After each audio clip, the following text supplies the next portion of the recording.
Muy bien, 7:11 en la mañana. El día de hoy retomamos justamente nuestro segmento de Cari Cruz para establecer una tertulia con tres especialistas en materia de seguridad, en materia periodística, en materia penal, sobre el momento que estamos viviendo, marcado justamente por lo más reciente, la renuncia del director del SNAI. Le quiero agradecer al señor arquitecto Fernando Carrión Mena, al doctor Joffrey Campaña y al colega periodista Arturo Torres por la gentileza de aceptar esta invitación.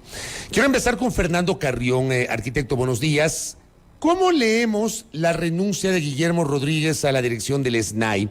Es el quinto funcionario en 2 años, 2 meses que deje esta institución. Bienvenido, arquitecto. ¿Qué tal, Fabricio? Buenos días. Un saludo cordial a Joffrey y también a Arturo.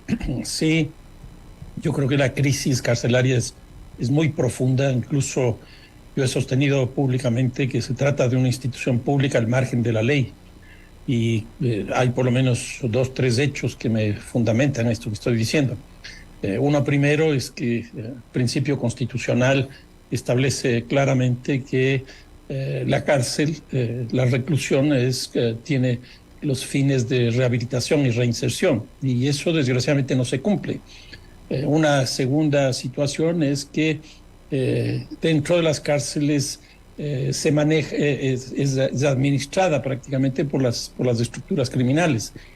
En esta semana han salido dos notas muy interesantes en el diario Universo que nos muestran que justamente estos grupos delincuenciales tienen un mercado perfecto allá adentro. Una de esas informaciones se señala que en la penitenciaría litoral las ganancias son más o menos de $70,000 semanales por cada uno de los pabellones. Si nosotros multiplicamos los 70,000 semanales por 4 para hacer por mes, y luego multiplicamos por 12 pabellones y luego por los 12 meses, nos da sobre los $40 millones. Eso significa que dentro de las cárceles hay mucho más recursos económicos que fuera las mismas. Y una tercera cosa que también es muy interesante es que el primer amotinamiento que se vivió en esta última oleada fue en febrero del año 2021, cuando esto ocurrió en 4 cárceles de manera simultánea, pero en 3 provincias distintas. Pues el último que acabamos de vivir la semana antepasada ya no fue en 3 provincias, sino fue en 7 provincias, y ya no fue en 4 cárceles, sino fue en 13 cárceles. Esto significa que el sistema carcelario se estructura principalmente a partir de las decisiones de estos grupos, porque deciden tal día, tal hora hacemos tal cosa, y eso ocurre. En este último caso, tampoco fue un solo día, como pasó en el 2021, sino fueron casi 4 días. La situación del sistema carcelario es francamente muy compleja. ¿Cuál es la opinión de Joffrey Campaña sobre esta renuncia? Porque uno, digamos, pensaría que, no sé si es un problema de la persona, de la institución, del gobierno en sí. ¿Qué pasa en el sistema carcelario, doctor Joffrey Campaña? Buenos días, Fabricio, Fernando, Arturo, un gusto siempre. Bueno, ya lo hemos escuchado con Fernando, ¿no? Hay un problema desde hace mucho tiempo, hay que reconocerlo. Esto no es un tema de este gobierno ni del anterior, esto viene desde hace mucho tiempo atrás, en que a vista y paciencia del país y de sus instituciones, el sistema carcelario está en manos de bandas muy bien organizadas. Y el problema no es solo eso, el problema es que todo el país sabe que así funciona, pero nadie se atreve a hacer absolutamente nada. Y cuando digo nadie se atreve es porque no encuentro otra explicación para que lo que vivimos todos los días y que sabemos quienes de alguna manera tenemos cierto vínculo con el sistema por ejercer, en mi caso, nosotros sabemos que cuando una persona es detenida apenas ingresa, tiene que hacer contacto con un líder de las bandas. Y tiene que hacer contacto y empiezan las tarifas, y que si no pagan, pobre de la persona. Entonces, esto es a vista y paciencia. Los guías penitenciarios, directores del SNAI, psicólogos, etcétera, están a merced del crimen organizado, son los que mandan. Y es efectivamente un mundo económico tan grande, difícil de imaginar a veces, que simplemente tienen todos los recursos del mundo. Y eso nos explica por qué ocurren ciertos hechos que son francamente inentendibles, ¿no? De locura. Ingresan los militares, la policía, hacen una redada, en principio dejan la cárcel limpia, y 1 mes, 2 meses después nuevamente hay un arsenal militar en las cárceles. ¿Cómo ingresa esto? Entonces es evidente que el control absoluto lo tienen las bandas organizadas ante una inacción e inexistencia absoluta del Estado. Y desgraciadamente es un tema del que nos va a costar mucho salir. Se puede, pero nos va a costar muchísimo. Y desgraciadamente no hemos iniciado siquiera el camino para salir de este estado. En la misma medida, le pido la lectura a mi colega Arturo Torres sobre lo que está pasando con las cárceles y sobre todo este último elemento que es la renuncia de Guillermo Rodríguez. Arturo, ¿cómo estás? Muy bien, Fabricio, gracias. Buenos días. Un saludo cordial para igual Joffrey y Fernando.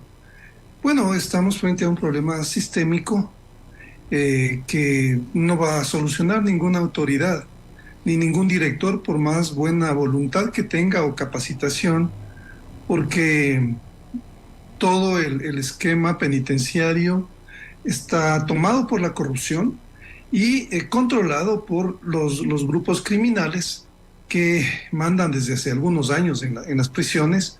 Realmente empezó este empoderamiento acelerado desde el año 2016, cuando se toma una decisión errónea de empezar a organizar a los detenidos por sus bandas o por sus filiaciones a pandillas. Ahí empiezan ellos a tomar control territorial en los espacios carcelarios. Este antecedente es importante para entender cómo luego la dinámica fue de empoderamiento, de atrincheramiento en los centros carcelarios, pero además también empiezan ellos a tener el control económico de los centros, empiezan a someter al resto de detenidos a un esquema que, si bien es cierto, desde hace décadas ocurría, que entran los detenidos y tienen que pagar, hablar con el caporal para que les puedan dar diferentes servicios, pero acá esto se aceleró y las bandas fueron creciendo de una manera exponencial. Este antecedente también nos ayuda a entender cómo las autoridades empezaron a perder el control de los centros carcelarios y también se dejó de invertir en los centros carcelarios, porque no olvidemos que este modelo de las grandes bodegas humanas, de los megacentros, empezó a arrancar en el año 2014, cuando el gobierno venía empujado por esta ola económica de tener muchos recursos para invertir en las cárceles. Eso era así desde el Ministerio de Justicia, pero la crisis le cayó al gobierno cuando se cayeron también los precios del petróleo, recordarán ustedes, y todos los recursos dejaron de fluir para todas las instituciones públicas, y todo lo que se había previsto para el sector penitenciario también empezó a colapsar, porque empezaron a crecer el número de la población carcelaria, empezó a aumentar, y los agentes siguieron siendo los mismos. O sea, los agentes penitenciarios ya no pudieron empezar a copar todas las necesidades y a poder controlar a los detenidos. Entonces esto fue cambiando el equilibrio, y la balanza se inclinó para las bandas criminales, que desde ese momento empiezan, como decía hace un momento, a empoderarse. Pero perdón, Arturo, ¿tú no consideras que más allá del tema económico, de la boyante economía que permitió la construcción de estos grandes complejos penitenciarios y luego la crisis económica, más allá de eso, ¿no crees que además ha habido un problema de gestión, de ejecución eficiente de los recursos, de desarticulación de algunas instituciones vinculadas al sector seguridad? Sí, es evidente, ¿no? O sea, cuando había un modelo penitenciario, mal o bien, en el gobierno de la Revolución Ciudadana, que además cerró las puertas, recordarán que hasta ese momento había mucha subvención de organismos de fuera, de la sociedad civil, que además hacían un contrapeso como la confraternidad carcelaria. Recuerdo yo, hasta ese momento la Defensoría del Pueblo podía ingresar a hacer veedurías, pero desde esa época, 2013, 2014, estas veedurías se terminan y concentran toda la responsabilidad del Estado y el gobierno. Sin embargo, luego, cuando hay este quiebre económico, también empiezan a aflorar otro sinnúmero de crisis sobre la administración de los recursos, sobre cómo se debía manejar el sistema carcelario. Entonces empieza también a regarse el fenómeno de la corrupción, ¿no es cierto? Este fenómeno que creo, desde mi punto de vista, es en este momento el que impide que precisamente se puedan tomar medidas que les quiten de las manos el control de las cárceles a estas bandas y puedan realmente devolverle al Estado la capacidad de cumplir su papel de proteger a quienes están en absoluta indefensión, que son los detenidos convertidos en esclavos, en verdaderos esclavos del siglo XXI en las cárceles. No hay que olvidar eso, la mayoría de detenidos están sometidos a un esquema de sobornos permanentes, y no solamente ellos, sus familias son las que pagan afuera, y si no pagan, pues son ubicados, ¿no es cierto?, para extorsionarles. O sea, es un esquema perverso que se multiplica, además con un ingrediente adicional, Fabricio. Los enfermos, las personas con discapacidad están viviendo unas crisis terribles porque no hay medicamentos, no hay servicios de salud. O sea, este lado de las secuelas a buena parte, a la mayoría de los detenidos que tienen que someterse por miedo o por filiación a las bandas, es también un tema pendiente que le va a causar muchas repercusiones en la Comisión Interamericana y en la Corte. Ahora, yo le pregunto a Fernando Carrión, porque a propósito de la carta de renuncia de Guillermo Rodríguez, él dice, queda una hoja de ruta. Mi pregunta es, creo que nos hacemos todos, ¿hay esa hoja de ruta? Cuando renunció el general Moncayo hace pocas semanas, luego de menos de 2 meses en el cargo, dijo que dejaba una hoja de ruta y que dejaba establecida una doctrina. Y claro, en el ambiente uno dice, ¿dónde está esa hoja de ruta? ¿Dónde está ese plan? ¿Y dónde está esa doctrina? Yo le pregunto a Fernando Carrión sobre el tema carcelario. ¿Le podemos comprar el argumento a Guillermo Rodríguez de que deja una hoja de ruta, arquitecto? A ver, yo lo que creo es que en este gobierno lo que existe son políticas, pero no hay planificación. Y eso es lo que está pasando de alguna manera también en el caso del sistema carcelario. Pero pongamos buena voluntad, digamos, sí, hay una hoja de ruta, pero el próximo director o secretario del SNAI, ¿qué va a poder hacer hasta el mes de noviembre que se produce el relevo presidencial? Son un poco más de 3 meses. Yo creo que no queda absolutamente nada que hacer. Nada que hacer. Puede quedar el mejor plan, pero no hay las condiciones, en este caso, de tiempo. A mí me parece que a este gobierno se le acabó el tiempo. Ya no tiene nada más que hacer, a no ser que haga más de lo mismo, que es lo que está haciendo, las declaraciones de estado de excepción. Y sabemos que los estados de excepción son de alrededor de 2 meses. En otras palabras, le quedaría por hacer uno más y no terminaría siquiera en su periodo.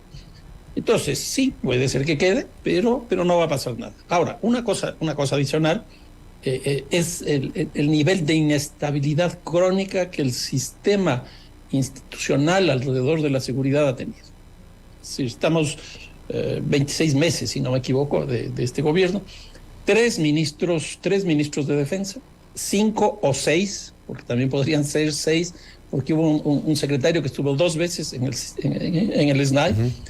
En el caso de la Secretaría del Ministerio del Interior, 1 año y un poquito, hemos tenido 2.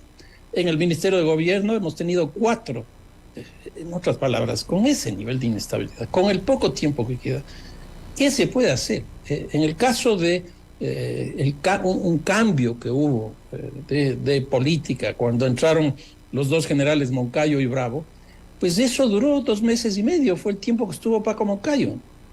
Y no porque hayan producido un cambio sustancial en la política, sino que generaron una imagen distinta. Porque Paco Moncayo estuvo prácticamente todo el tiempo en los medios de comunicación y generó cierta adhesión a las políticas de seguridad y cierta adhesión al gobierno. Pero de ahí que hayamos tenido un cambio sustancial, yo lo veo. Claro que se produjo esta mutación hacia la lógica del terrorismo, y el ministro del Interior se va a ganar gloria cada día que van dando de baja a tantas y tantas personas. Yo no sé hasta qué punto que haya reducido la tasa de homicidios. La impresión que yo tengo es que si el año pasado fue 25.6 la tasa de homicidios, que fue la más alta de la historia, en este año vamos a llegar a 38.40, si las tendencias siguen exactamente igual, porque incluso va incrementando. Entonces, todo esto no ha dado los resultados que uno suponía pues podría haber tenido. Ahora, yo me remonto a febrero del año 2022. CNN publicaba: Lazo decreta indulto para reclusos y anuncia nueva política frente a la crisis carcelaria. Febrero del año pasado, ojo, febrero del año pasado. Entonces la nota decía: reducir el hacinamiento y promover una verdadera rehabilitación social de cerca de 40,000 personas privadas de libertad son los objetivos de las nuevas medidas anunciadas por el presidente del Ecuador, Guillermo Lazo, para combatir la violencia y criminalidad dentro de las cárceles del país. Solo en 2021 340 reclusos muertos dentro de los centros penitenciarios, según el Ministerio de Gobierno. Dice: el presidente firmó además un decreto para reducir el hacinamiento en las cárceles y que permitirá indultar a todos los presos que cumplan con ciertos parámetros y tipos de delitos. Esto era fundamental, doctor Geoffrey Campaña, por la sobrepoblación carcelaria que tenemos, que es otra de las aristas de esta crisis en el sistema de rehabilitación social.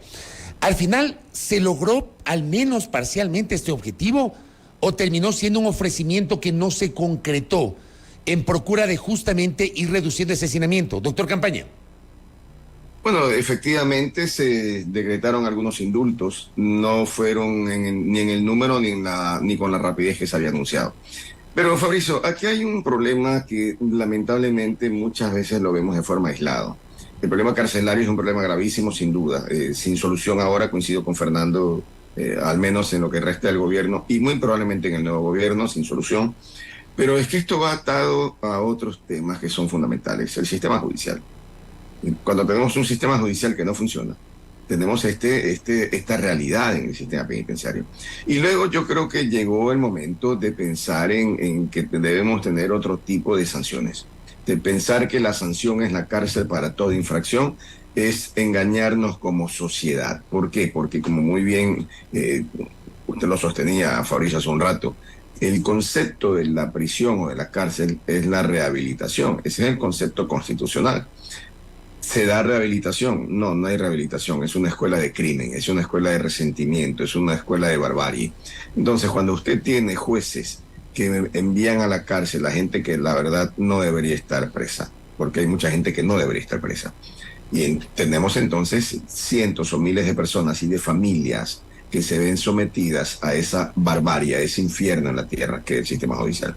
Y en el sistema judicial y penitenciario hay que distinguir. Una cosa son los criminales atroces de las bandas, los terroristas, y otra cosa es el padre de familia que no pudo pagar una pensión de alimentos y que se lo tienen 6, 7, 8, 10 meses preso.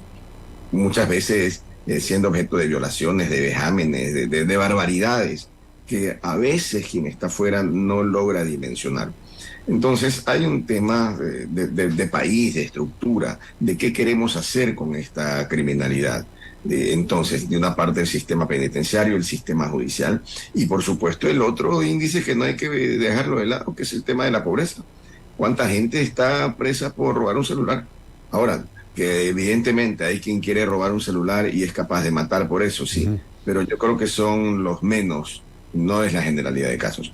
Y si no hay un mecanismo que permita revisar, intervenir todos estos frentes de manera coordinada, y para eso son las políticas, y además no de manera aislada por un gobernante. Este tiene que ser un tema de la sociedad, en el que todos los partidos políticos, en el que los estamentos sociales puedan sentarse y tratar de encontrar una hoja de ruta para el país.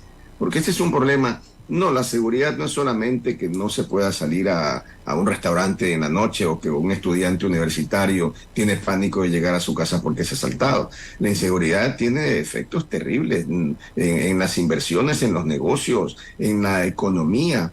Todo el problema del narcotráfico, los muertos del narcotráfico, son un tema que no puede verse aislado. Esto es global y esto requiere una solución global de la sociedad, porque lo peor que nos puede pasar es que venga ahora un nuevo gobierno, establece su hoja de ruta, termina en 16, 18 meses, el tiempo que tenga, viene el siguiente, arma otra hoja de ruta y así sucesivamente, y entonces vamos de tumbo en tumbo y con planes que no resultan, que no tienen tiempo para materializarse y que no cuentan con los recursos, porque normalmente el problema carcelario, el problema judicial ha sido un tema secundario, no les importa a los gobiernos. Entonces me parece que estamos ante un problema gravísimo que va a tener una posibilidad de solución cuando todo el país esté totalmente convencido de que aquí no hay partidos políticos, o sea, que hay un problema nacional que requiere la intervención de todos. Yo créanme que yo desde la semana pasada creo que casi muero en el intento, como dijo Gutiérrez en 2003, cuando planteé públicamente que, digamos, el asesinato del alcalde de Manta debió haber sido un punto de inflexión para tratar de unirnos, ¿no? Bajo el liderazgo del gobierno, la presencia de los 8 candidatos presidenciales, no sé, algo así se me ocurrió. Pero bueno, lamentablemente en este país creo que estamos muy lejos de alcanzar esa unidad. Ahora, hay algo que pasó también en las últimas horas. El gobierno ha negado, Arturo Torres, un pacto con los grupos delincuenciales. El presidente lo ha dicho, lo ha negado, Guillermo Rodríguez en su momento lo negó, Juan Zapata lo negó, pero aparecen unos videos en donde líderes o voceros de varios de estos grupos delincuenciales, los Lobos, los Tiguerones, los Ciegos Sordos Mudos en Quevedo, hubo otro grupo en Santo Domingo, etcétera, aparecen hablando de la paz, ofreciendo disculpas y hablando de la paz. En uno de los videos, por ejemplo, donde aparece alias Fito, está con un policía, confirmado esto por el ministro del Interior. En otro video aparece uno de los líderes de los Tiguerones en la cárcel de Esmeraldas, acompañado del director de esa cárcel. ¿Podemos comprar, Arturo Torres, la idea de que no hay un pacto con los grupos criminales, pero ¿cómo se explica eso si aparecen representantes del Estado central, al menos en 2 de estos videos que estoy comentando? Arturo. Sí, creo que la evidencia de que el pacto está ahí es la renuncia del director. Precisamente ahora sí podemos responder tu pregunta inicial, Fabricio.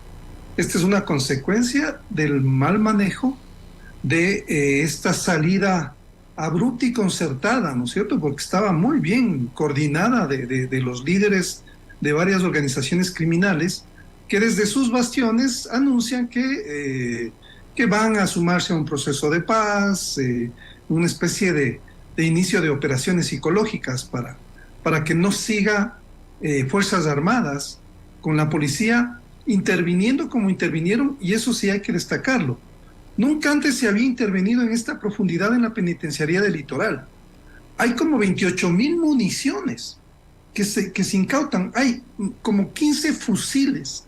O sea, es un arsenal impresionante. Empiezan y entran y empiezan a destruir, se quedan interviniendo allí en la penitenciaría, y tengo entendido que todos los días están entrando personal de Fuerzas Armadas, ¿no es cierto?, a tumbar paredes, porque sabemos que encaletan todo con cemento, hay verdaderos polvorines ahí en las cárceles.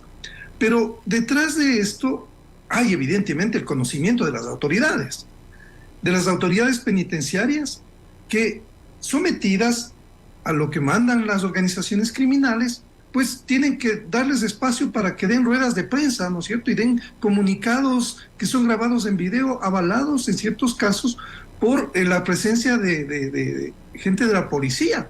Esto también es como un tema insólito. Y el presidente de la República, luego de que ocurre eso, sale a decir que no hay ningún pacto, que no hay ningún acuerdo, pero los hechos lo desmienten, ¿no? O sea, lastimosamente, creo que el presidente Lasso no pudo comprender nunca lo que significa la palabra de un mandatario, que tiene que tener el peso de las acciones. En este caso ha sido elocuente que todo lo que ha dicho el presidente, los hechos lo han desmentido. Los decretos de emergencia, las amenazas que se han declarado, en lo concreto nunca han tenido un aterrizaje en acciones reales que puedan revertir estos fenómenos. Entonces me parece que ese también es un hecho que esto que tú acabas de señalar precisamente desnuda las contradicciones, las ambigüedades, que el gobierno no esté en control, pero sobre todo que hay una institución como Fuerzas Armadas que está entrando con todo, desplazando a la SNAI, desplazando también a la policía, para empezar a desarmar a las bandas en la penitenciaría. Cuando sale el video, a mí me suena como un anuncio de que paren, ya no sigan. Ya no sigan porque estamos tranquilos, no vamos a hacer nada. ¿En qué cárceles más se necesita hacer estos operativos, Fabricio? tenemos otras cárceles grandes y allá es también donde tiene que hacerse esa intervención, pero sobre todo evitar que se sigan ingresando armas, que se sigan ingresando equipos, con medidas que ya son mucho más complementarias y tienen que ver con, como yo decía hace un momento, desarmar estos anillos de corrupción que son los que permiten precisamente todo este tipo de prácticas. Correcto. Voy a hacer una breve pausa, no se me vayan, para la segunda parte de este diálogo. Estamos analizando la crisis carcelaria y el contexto de la inseguridad con Arturo Torres, con Fernando Carrión y con Jofrey Campaña. No se me desconecten a nuestros invitados. Volvemos enseguida. Pausa. Seguimos hablando del tema seguridad. Yo quiero empezar esta parte con Arturo Torres. Yo a Arturo le he escuchado y le he leído en estos días y justamente le quiero plantear, sustentar aquello, que lo que estamos viviendo hoy, que claro, no es un tema provocado, generado en el actual gobierno. Eso para mí es clarísimo. Es un tema que ha venido germinando con el paso de los años. Pero tú, Arturo, has citado que esto ha ido de la mano con la desarticulación de algunas instituciones años atrás, por ejemplo, la Unidad de Inteligencia de la Policía Nacional, la UIES, y otras instituciones. ¿Por qué sostienes eso, Arturo? Bueno, creo que fueron un sinnúmero de decisiones que se han ido tomando en el camino, que en su momento no fueron apreciadas significativamente en un contexto de la penetración de los carteles, sobre todo de Sinaloa, a través de Colombia, de Ecuador, aprovechando toda esta demanda que iba creciendo, y sobre todo el Plan Colombia que en Colombia estaba apretando a las FARC, que ya para entonces trabajaban con Sinaloa. Todo este sinnúmero de acciones desencadenan y dan facilidades a las organizaciones criminales transnacionales para que puedan operar. Entre esas, una decisión que me parece que es sumamente importante y que tiene repercusiones graves para lo que significó el manejo y el ingreso de redes criminales a Latinoamérica desde Venezuela y Ecuador, que fue la ciudadanía universal, cuando ya nos exigían visas aquí en el Ecuador. Entonces, veamos eso como un momento de quiebre, porque desde el 2008, cuando la constituyente decide implementar esa figura, y los meses siguientes ya no se pide visa a ningún ciudadano, esto es aprovechado inmediatamente, más allá de la buena intención que creo que sí se tenía en ese momento, sin medir la criminalidad que estaba tratando de llegar, por ejemplo, con redes de trata hacia Estados Unidos, hacia Centroamérica, mucha gente de Asia, de países de Oriente Medio, tratando de llegar a Latinoamérica para a su vez consolidar ciertas operaciones criminales en la región. Esto desde el año 2009 fue sistemático el ingreso de redes criminales por Ecuador. Entonces, ahí tenemos los primeros casos de, por ejemplo, los albaneses, la primera llegada de albaneses que se instalan con fachada de empresarios y empiezan ellos a trabajar silenciosamente, ¿no es cierto? Porque ya no son investigados, la policía sale de migración, ya no tiene el control de la información y por lo tanto no puede perfilar desde una manera técnica y policial, tampoco puede intercambiar información, ojo, con Colombia ni con Estados Unidos, que ya la relación se rompió de facto después del bombardeo de Angostura. Entonces, no hay intercambio de información para seguir hacer un cruce que nos permite identificar los perfiles de quienes estaban ingresando por Ecuador y tejían redes silenciosamente. Tanto es así que el gobierno, después de pocos meses ante las alertas que les llegan de la comunidad internacional diciéndole, mira, están ingresando redes criminales porque ustedes abrieron las puertas al no exigir visa, el mismo gobierno tiene que volver a poner visa a 7 países. Sin embargo, no se hacen investigaciones sobre quienes ingresaron, sobre las organizaciones que se empiezan a consolidar en adelante. Entonces, este solamente es un botón de muestra para mencionar cómo estas decisiones que se tomaron por motivos ideológicos, luego, si es que no tuvieron este ingrediente técnico, policial, de investigación, de prevención, luego se convierten en un boomerang que acaba realmente socavando cualquier política de seguridad. Y ahí yo le quiero preguntar a Fernando Carrión si coincide con esa lectura de Arturo Torres. A ver, yo sostengo que el mercado de las drogas, que es absolutamente determinante, es un mundo que cambia sustancialmente. Y cambia mucho más por lo que ocurre internacionalmente que por lo que pasa aquí dentro del país. Y aquí quiero poner algunas fechas para que veamos esto. A principios de siglo tuvimos en el año 2001 quizás dos hechos internacionales que afectaron duramente el narcotráfico en el Ecuador. El uno es la entrada del Plan Colombia, que se firma el acuerdo en 1999 entre Clinton y el presidente Pastrana, pero que empieza a ejecutarse con el presidente Uribe a partir del 2002. Y eso hace que se produzca lo que pues, todos conocemos con el nombre de efecto globo, efecto cucaracha, etcétera, y algunas de las fases de la producción de cocaína se trasladan acá. Una segunda cosa que también es muy interesante es que más o menos en esas mismas fechas, más bien dicho, un poco más tarde, en 2008, 2010, tenemos la crisis de las hipotecas en Europa y en los Estados Unidos, y eso le pega un golpe muy fuerte a las estructuras criminales, sobre todo de carácter global. ¿Por qué? Porque gran parte del lavado está en las ciudades, está en la industria de la construcción. Y simultáneamente entra a la presidencia de la República Barack Obama con una política interesante frente a los narcóticos, que ya no le pone tanto peso al lugar donde se produce, es decir, la guerra de las drogas, sino al lugar donde se consume, que es básicamente los Estados Unidos. Entonces, ¿qué es lo que ocurre ahí? Por un lado, ya los Estados Unidos no es el país que absorbe la mayor cantidad de demanda, es el país de máximo consumo, porque empieza a diversificarse y a partir de ese momento se globaliza el consumo. Y la otra cosa es que se sigue produciendo cocaína, sobre todo en Colombia y en Perú, de una manera impresionante. Y a partir de ese momento se produce una reestructuración de los carteles a nivel global, a nivel mundial. Y aquí yo lo que sostengo es que la definición esta de crimen organizado internacional ya pierde sentido, porque la definición de Palermo básicamente lo que hace es decir que crimen organizado es tres personas cometiendo crímenes periódicamente y de ciertas características. Pues a partir de ese momento ya no, ese concepto no opera, porque no es la suma de personas, sino es la suma de organizaciones.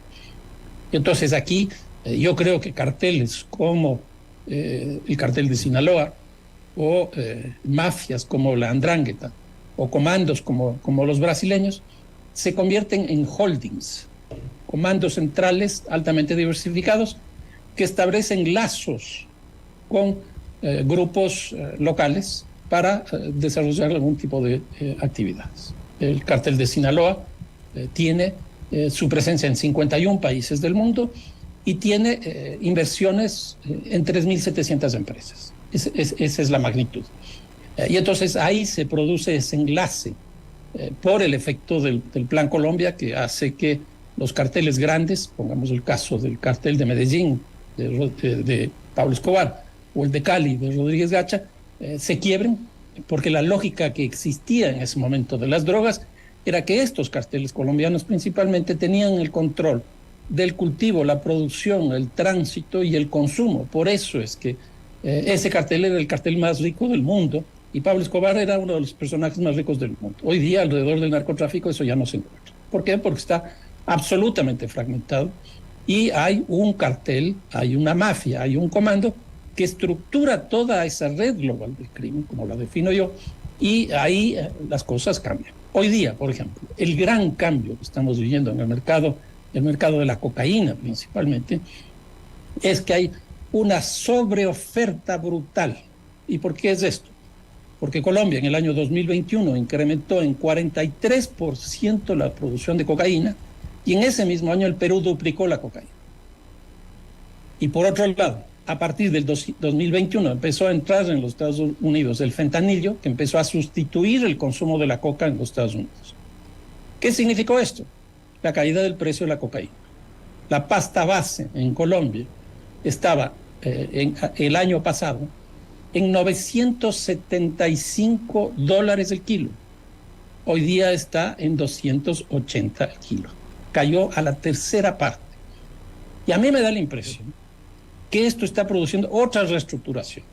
Y aquí los niveles de violencia se están incrementando. Por un lado, lo que nosotros tenemos es una ampliación de los mercados de consumo de cocaína fuera de los Estados Unidos, es decir, un proceso de globalización del consumo. Y muy probablemente eso obligue a que América Latina empiece a consumir más de lo que ya está consumiendo la cocaína. Y en segundo lugar, los ingresos que producía ese precio alto de la cocaína, que se cae, va a obligar, y ha obligado, me parece a mí, a que se busquen otro tipo de ingresos, con lo cual la diversificación del crimen que estamos viviendo en el Ecuador desde el año 21 para acá se debe principalmente a eso, no a otra cosa.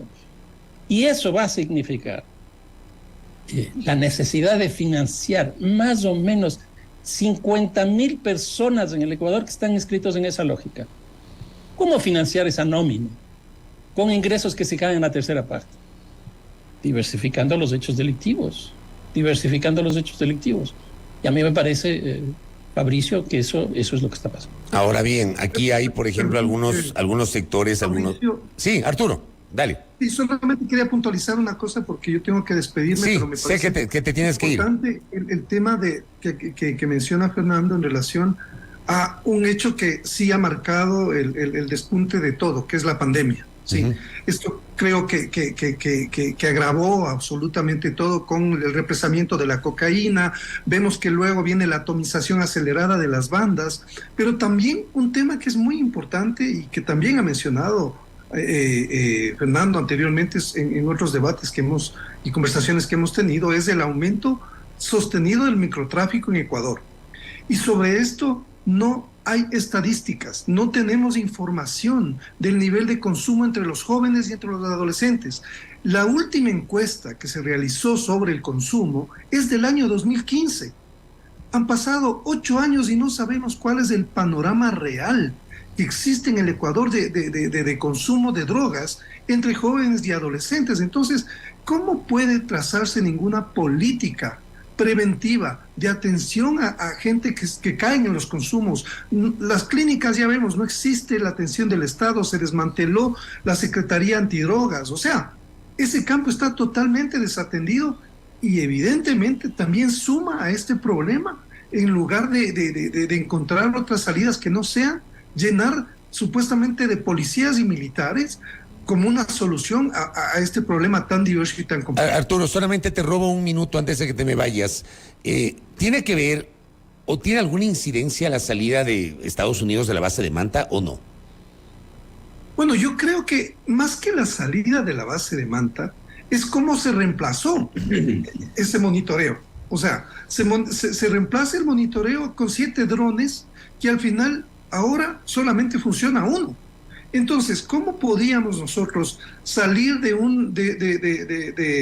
un acuerdo en el cual se contemplaba todo este monitoreo a través de aviones, de los AWACS y de los P3, que monitoreaban también la salida de migrantes, porque eso también era el interés de Estados Unidos, ¿no es cierto?, más allá del control del narcotráfico, porque ese era un interés particular de Estados Unidos? Sin embargo, lo que vimos luego es que la Marina se queda básicamente con recursos ínfimos para poder controlar semejante fenómeno que para el año 2009 ya vemos en el contexto de Sinaloa penetrando aceleradamente con estas lógicas, ¿no es cierto?, que ya vienen más encadenadas a lo que ocurre a nivel transnacional.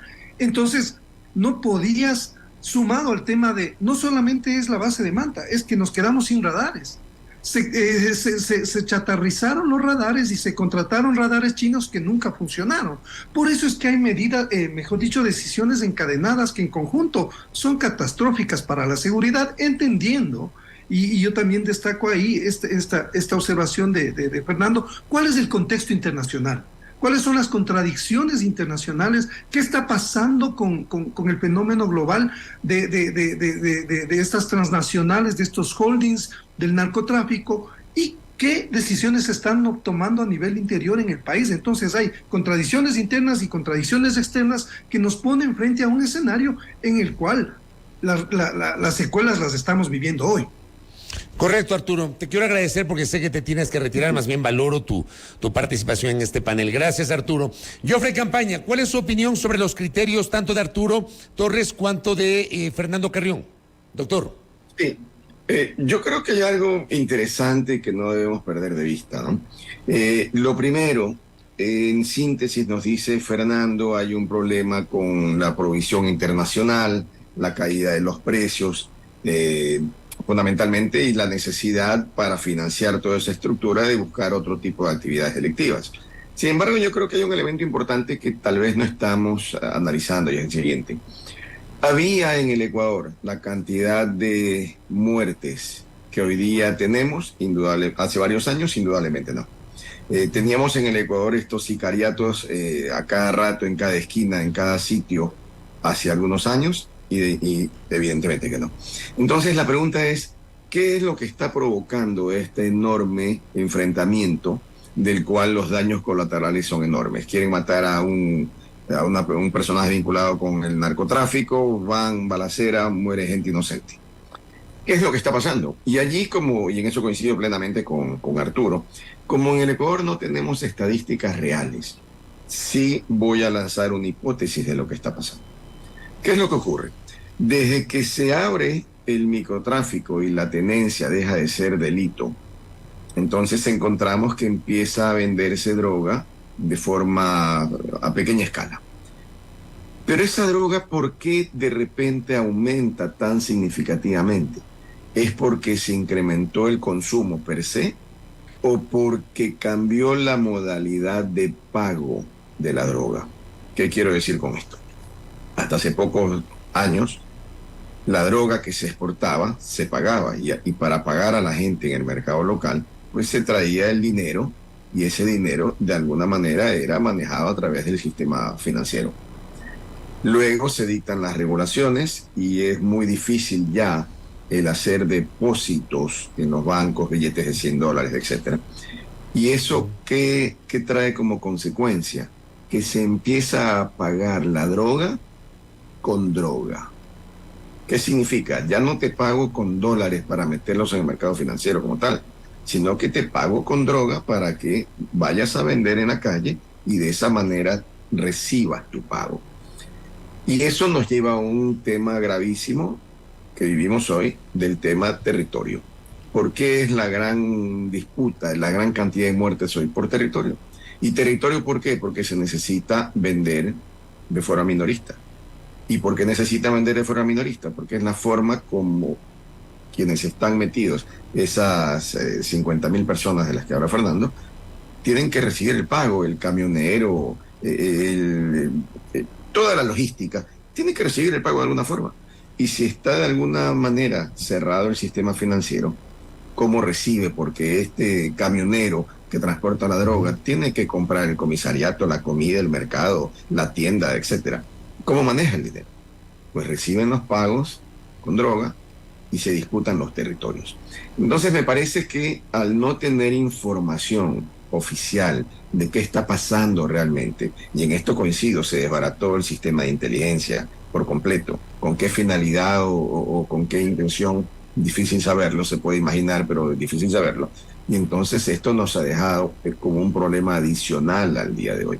Y el problema adicional que no pasaba hace 10 años es las muertes en las calles por disputa de territorio, porque existe la necesidad de obtener el circulante, el pequeño circulante, para formar y seguir formando parte de la cadena de la droga. Y por supuesto eso lleva también a otras complicaciones, porque este tipo de gente que forma parte de la logística, al tener pequeñas cantidades de droga, también empieza a consumir. Y cuando consume, se gasta el dinero que eventualmente tiene que ir escalando en la cadena, porque esto es una cadena, como sabemos, y por tanto eso también lo llevaría, por eso digo esa hipótesis, a otro tipo de delitos, porque ya el traficante, el microtraficante, se vuelve también consumidor. Pero en definitiva, me parece que nos falta información, nos falta saber ciertamente qué es lo que está pasando, nos falta saber hasta dónde el cierre o el bloqueo del sistema financiero influye directamente en lo que estamos viviendo, porque si no sabemos exactamente lo que pasa, en un momento dado va a ser muy difícil encontrar soluciones.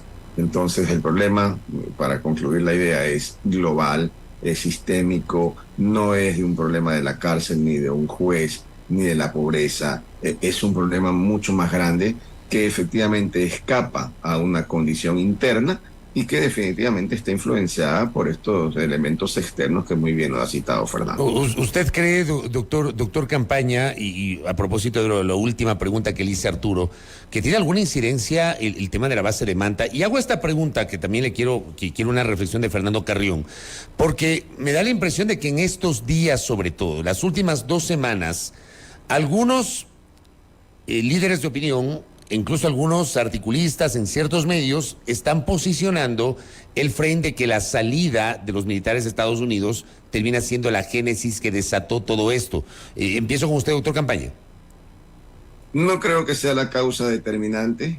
Creo que de tener la base de Manta tendríamos una situación muy parecida a la que hoy vivimos. Creo además que el tema de la base de Manta de alguna manera lo que buscaba era controlar el envío de droga hacia los Estados Unidos fundamentalmente, y me parece que hoy día ese no es el principal problema del Ecuador. El principal problema del Ecuador es lo que está pasando internamente y el impacto que tiene en el día a día de cada ecuatoriano, porque hace 10 años y 15 años con base de Manta se exportaba droga igual, pero no teníamos las matanzas en las calles. Por tanto, asociar estas situaciones terribles que estamos viviendo simplemente a la salida de la base, yo creo que no hay elementos suficientes para demostrar esa hipótesis. ¿Qué opina Fernando Carrión? No, a ver, ¿qué es lo que ocurrió con la salida de la base de Manta? Que en Colombia se construyeron 2 más, con lo cual Colombia tiene 7 bases militares. El nivel de producción de coca, de la hoja de coca, se ha incrementado sustancialmente. Hace un rato vi el dato del 2021 con el 43%, con 2 bases de Manta en Colombia. La base de Manta se colocó en el Ecuador a fines del siglo pasado, cuando el Ecuador todavía no estaba inserto en los procesos generales de la droga. Yo creo que mucho más perjudicial para el Ecuador fue el Plan Colombia que la salida de la base de Manta. Y lo que dice Joffre es cierto. La base de Manta estaba básicamente dirigida al control de la cuenca del Pacífico.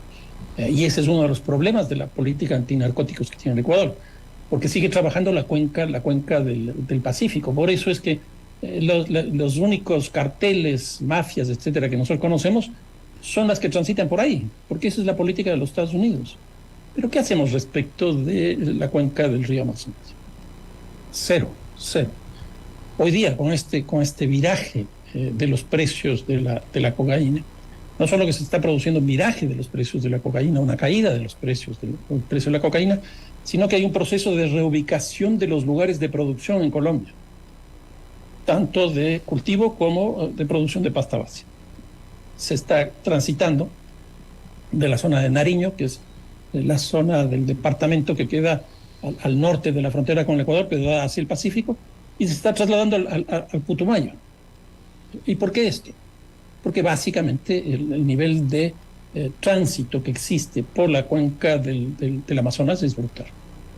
Desde hace aproximadamente 8 o 10 años, el Brasil es el segundo país de consumo de cocaína del mundo y primero de crack del mundo, con una diferencia respecto a los Estados Unidos. Los Estados Unidos es un país de destino.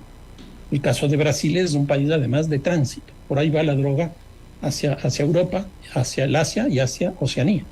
En otras palabras, si uno estuviera pensando la política global, la política internacional del narcotráfico, tendríamos que trabajar la cuenca del Amazonas.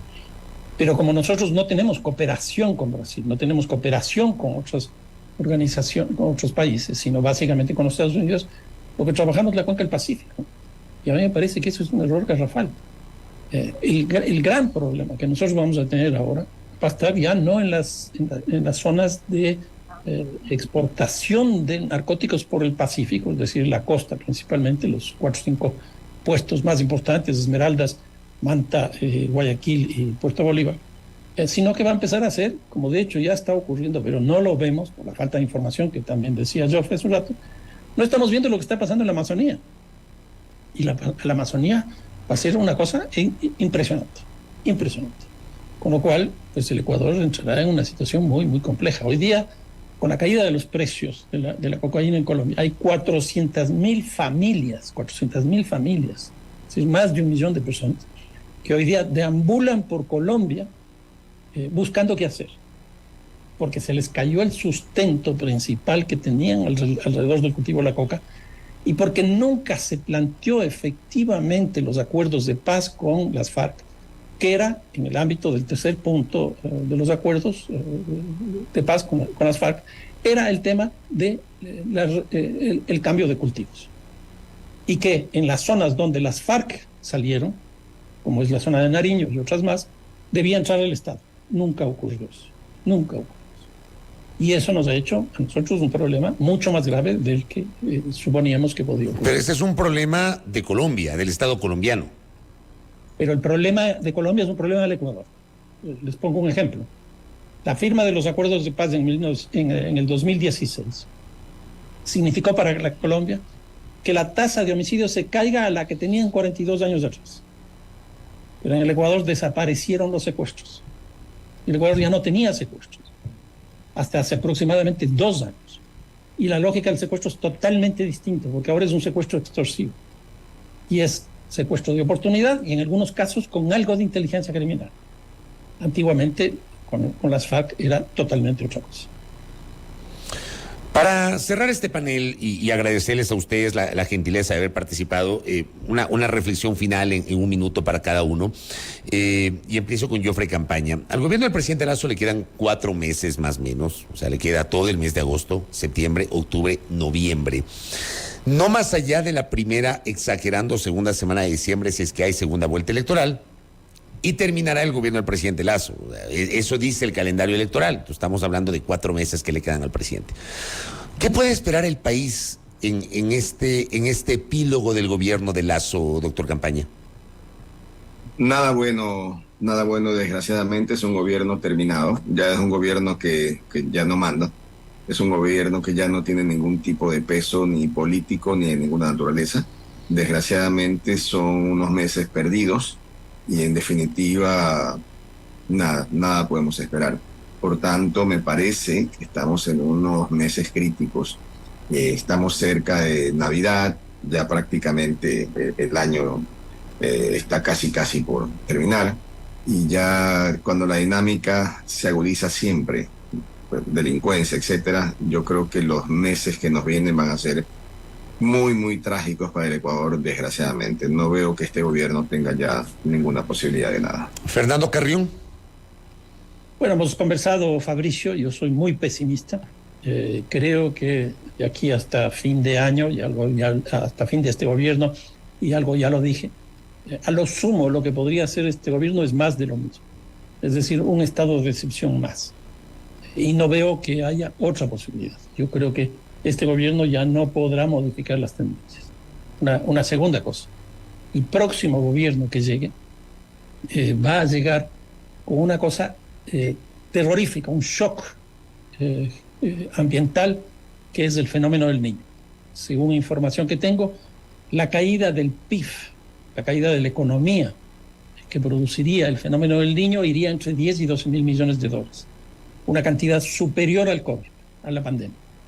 Si eso es así, los temas de violencia se van a incrementar. Desgraciadamente me parece que eso es así. No he escuchado a ninguno de los 8 candidatos y candidatas a la presidencia de la República decir absolutamente nada al respecto de esto.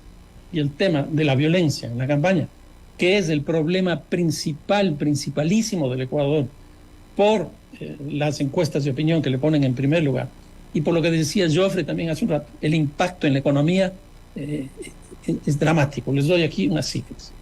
3.500 millones de lavado. Sumen el presupuesto de Guayaquil, el municipio de Guayaquil, 760 millones de dólares. El de Quito, 930. El de Manta, el de Cuenca y el de Santo Domingo, es decir, las 5 ciudades más grandes, no llegan a la mitad de eso, y ese lavado se hace principalmente en las ciudades y en las ciudades más grandes. 3.500 millones de dólares. Una segunda cosa, el presupuesto anual en seguridad, independientemente de que se gaste o no, es de 3.300 millones de dólares. Ahí está ya 6.800 millones. y el costo de la violencia está en 2.800 millones de dólares. Si nosotros no vemos esto desde una perspectiva económica, estamos absolutamente perdidos. Y con la llegada del fenómeno del Niño, que nos vamos a quedar sin infraestructuras, nos vamos a quedar sin producción agrícola, ganadera, de las plantaciones, etcétera, etcétera, la situación de la violencia se va a incrementar de una manera impresionante. Quiero agradecerles a los dos y valoro mucho su opinión y sus comentarios sobre este tema, que hay que seguirlo debatiendo y hay que seguirlo discutiendo porque es parte de la principal preocupación que tenemos los ecuatorianos y desgraciadamente se ha convertido en algo muy cotidiano para todos y cada uno de nosotros. Gracias desde Guayaquil al doctor Joffrey Campaña, gracias desde Quito al arquitecto Fernando Carrión y también un abrazo a Arturo Torres que estuvo con nosotros en buena parte de esta charla. Gracias, invitados, muy amables. Gracias, Fabricio. Saludos, Fernando. Saludos, Fabricio, un gusto, Joffrey, un gusto verte, Fabricio, un abrazo. Muy gentiles, gracias a nuestros invitados. Voy a la pausa.